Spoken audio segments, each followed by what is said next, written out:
Cambiamo argomento, l'Istituto Oncologico Veneto compie 18 anni, tempo di bilanci ma anche di nuove sfide a partire dalla ricerca, focus sui tumori rari con progetti finanziati grazie ai fondi del 5 per 1000. Nell'ultimo anno le donazioni hanno superato i 3 milioni.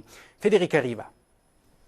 9.200 ricoveri nel 2023, più 11,4% rispetto al 2022 e 874.000 prestazioni, più 6,4%. Crescono rispetto all'anno scorso anche gli interventi chirurgici, pari a 6.700, più 8,7%. Con questi numeri l'Istituto Oncologico Veneto taglia il traguardo dei 18 anni, durante i quali sono stati 52 i milioni investiti in edilizia e 53 in tecnologia, cui vanno aggiunti gli stanziamenti per i lavori per la costruzione e l'avvio della nuova radioterapia a Castelfranco Veneto. Che hanno un investimento di 30 milioni, 15 milioni per quanto riguarda la parte logistica, 15 milioni di nuove attrezzature. Attualmente lo IOV si articola su 7 punti di lavoro dislocati tra le province di Padova, Treviso e Venezia, ha una dotazione di 1.375 lavoratori. Si guarda al futuro, si lavora alla riattivazione della ciclotrone di Castelfranco. Sicuramente andremo a un importante risparmio economico, ma anche al fatto di poter